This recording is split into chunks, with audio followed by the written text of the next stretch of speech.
What's up, everybody? DJ Sixsmith here for CBS Local Sports. Hanging out with Jim Nantz. Jim, it's your time of year all over the place. How are you? Thanks, DJ. It's always good to see you, pal. It's great to see you, too. So this tournament obviously holds a special place in your heart. You call so many of these great events, but what makes March Madness and the tournament different from everything else? It's the unexpected turn of events. You just can't ever predict what's going to happen, what the big story is going to be. And last year at this time, or going into the tournament, Virginia looks like maybe a Final Four team, and then they end up being the first number one seed to lose to a 16, and I was there to call it. I was there to call it when UNBC upset them.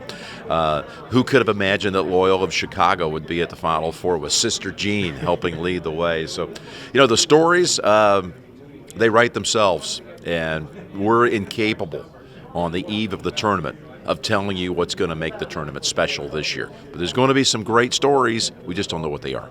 So Grant Hill was here before, and he was saying you covered his games while he played at Duke. You guys now work together. I mean, that must be pretty surreal for you. Pretty cool, because he was one of my favorite players I ever covered. He was just such a good guy, and back in those days, my obligations during the course of the regular season were different. So I had a lot of Duke regular season games. So I was around Grant and that team that won back-to-back championships, 91 and 92. I really knew them well. And I just was always struck by what an impressive and engaging and kind and smart young man he was. And we kind of stayed in touch, after his college days. He goes on to the NBA. If occasionally I'd run into his mom or his dad and pass along our best, and to me, honestly, it's been a lot of satisfaction, and you could even call it kind of a dream to have Grant be on the team and be broadcasting the games with him. He is, to me, the perfect embodiment of what a student athlete, what an NCAA athlete looks like, what he was able to do with his professional career. And by the way, it's not just his playing career, but ongoing professional career, whether it's playing, broadcasting, or business, and what he did on the court. I mean, he's just a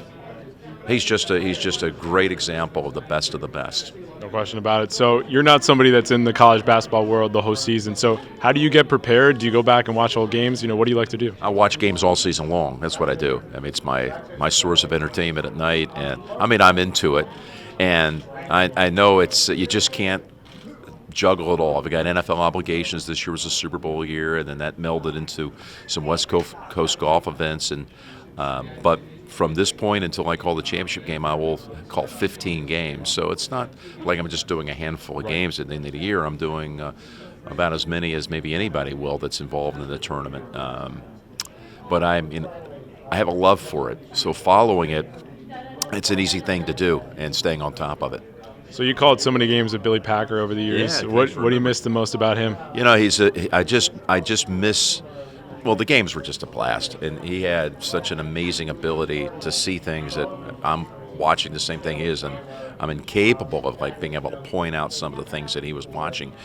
But I miss just the evenings with Billy when we'd go out to dinner. It was never about basketball. Billy is just he's a genius, and he has views on world events, politics, the direction the NCAA should go. He invented things. He held rights to Notre Dame football internationally. He was the first guy to ever come up with that. May have some value, and he bought the rights to that. He created cycling events he didn't create the Tour de France, but he created some events like that around the world. Billy just had a great business sense, and I learned a lot from him. He still to this day remains a great friend of mine, and I try to see him every time I go through Charlotte. It's been now, this is 11 years since he retired, and he went out on top.